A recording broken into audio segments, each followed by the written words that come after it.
ഇപ്പം എന്താ അറിയാലോ വെച്ചപ്പോൾ പറഞ്ഞ സ്ഥലം വാങ്ങിക്കണേ അതാരും കണ്ടിട്ടില്ല, നിങ്ങൾ കുട്ടികളെ കെട്ടിച്ചത് ആരും അറിയുന്നില്ല. കാരണം നിങ്ങൾ നന്മകൾ അറിയുന്നില്ല, പുറം ലോകം അറിയുന്നില്ല. അപ്പോ നമ്മൾ ഏക്കർ കണക്കിന് സ്ഥലം എടുത്തിട്ട് 70ഓളം ആളുകൾക്ക് അത് വിതരണം ചെയ്യാൻ പോവുകയാണ്. അപ്പോൾ ഇതിനൊക്കെ നമ്മൾ ദുആ ചെയ്യാണ് വേണ്ടത്. ഈ ഇങ്ങനെ മറുപടി കൊടുക്കുന്നത് കണ്ടാൽ തന്നെ മനസ്സിലാവും ഉടായിപ്പാണെന്ന്. എന്ത് ഉടായിപ്പാണ് പൈറൂർ ചെയ്തത്? എന്താണ് ഫാരിസ് മുഹമ്മദിന് 2-3 കമൻറ്റ് ഇതിലിട്ടിട്ടുണ്ട്. എന്ത് ഉടായിപ്പാണ് ഈ തങ്ങൾ ചെയ്തത്? ഏതെങ്കിലും ഉടായിപ്പ് നിങ്ങൾ കാണിച്ചതാ? തങ്ങൾ എന്തെങ്കിലും ഭസ്മുണ്ടാക്കി കൊടുക്കുന്നുണ്ടോ? എന്തെങ്കിലും മന്ത്രവാദം ചെയ്യുന്നുണ്ടോ? അവനവൻ്റെ കാര്യങ്ങൾ ചെയ്ത് അത് അവിടെ ചെന്ന കാര്യം പൂർത്തിയായി കഴിഞ്ഞാൽ അതിന് തങ്ങൾ എന്തെങ്കിലും ചോദിക്കാതെ തന്നെ നമ്മൾ കൊടുക്കുന്ന ഒരു പാരിതോഷികം അത് തങ്ങൾ വാങ്ങുന്നത്, അത് മറ്റുള്ളവർക്ക്. ഇയാൾക്ക് എവിടെ നിന്ന് കിട്ടി ഇത്രയും പൈസ? നാരാ ജാബിറേ, തങ്ങൾക്ക് പൈസ കിട്ടിയത് ഇങ്ങനെ കൊണ്ടു കൊടുത്തിട്ടുണ്ടോ? നിങ്ങൾ ആരെങ്കിലും കൊണ്ടു കൊടുത്തിട്ടുണ്ടോ? ഞാൻ കൊടുത്തിട്ടില്ല. പക്ഷെ അവിടെ വരുന്ന സാധാരണക്കാരായ ആളുകൾ, ഒരുപാട് സമ്പത്തുള്ള ആളുകളും കൊണ്ടുപോയിട്ടുണ്ട്. കാരണം അവരവരെ കാര്യങ്ങൾ നടന്നിട്ടുണ്ട്. ഡോക്ടർമാരടുത്ത് പോയിട്ട് സാധിക്കാത്തത് തെളിവ് തരാം. ഡോക്ടർമാരടുത്ത് പോയിട്ട് നടക്കാത്ത പ്രശ്നങ്ങൾ, അസുഖങ്ങൾ മാറിക്കിട്ടിയവരുണ്ട്.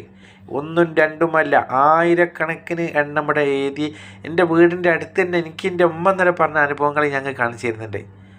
പിന്നെ മറുപടിയും പറയാതെ മുങ്ങും. തങ്ങൾ എന്തിനും മറുപടി പറയാതെ മുങ്ങും. നിങ്ങൾ പറയുന്നതൊക്കെ മറുപടി പറയുന്നുണ്ട്.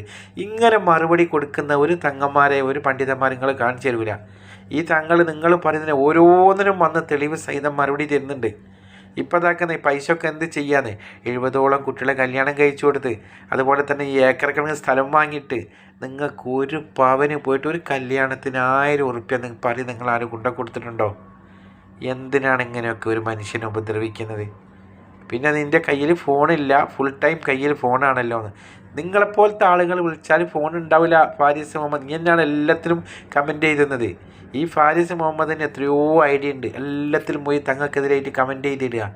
ഫാരിസ് മുഹമ്മദ് ആണോ എന്ന് തന്നെ ഓർമ്മല്ല ഇത്. ഏതായി കഴിഞ്ഞാലും ഫോണില്ലാത്തൊരു മനുഷ്യന് ദുനിയാവിലുണ്ടാവില്ല. നിങ്ങളെപ്പോലെ ആളുകൾ വിളിക്കാനാണ് ഫോണില്ല എന്ന് പറഞ്ഞത്. പിന്നെ അടുത്ത ചോദ്യത്തിനാണ് ഉത്തരം ഞാൻ നിർത്തുകയാണ്. നിങ്ങളെ അറസ്റ്റ് ചെയ്ത് കഴിഞ്ഞാൽ തത്ത പറയുന്ന പോലെ അറസ്റ്റ് ചെയ്താൽ ഇങ്ങോട്ട് പോവാം. അറസ്റ്റ് ചെയ്യാതെ തന്നെ ചെയ്തവറുകൾ സ്റ്റേഷനിലേക്ക് പോയിട്ടുണ്ട് ഇല്ലേ? എന്നിട്ട് എന്തായി? അവിടുന്ന് പോലീസുകാർ പറഞ്ഞാൽ നിങ്ങളങ്ങോട്ട് വിളിച്ചിട്ടില്ല, നിങ്ങളങ്ങോട്ട് വരില്ല. അതിനൊന്ന് തങ്ങൾ എന്ത് തെറ്റാണ് ചെയ്തത്? എന്ത് തത്ത പറയുമ്പോഴാണ് പറയുന്നത്? തങ്ങളെ പറയുന്നുണ്ടല്ലോ. തങ്ങളെ പോലീസുകാരോട് പറഞ്ഞേക്കാട്ടും പച്ചയിലൊക്കെ നമ്മളോട് ലൈവായിട്ട് പറഞ്ഞിരുന്നുണ്ട്. ഇതിലും നല്ലത് തങ്ങൾ മുങ്ങി നടക്കുന്നുണ്ടോ? എന്തിനാണ് ഇങ്ങനെയൊരു മനുഷ്യനെ ക്രൂശിക്കുന്നത് മക്കളെ?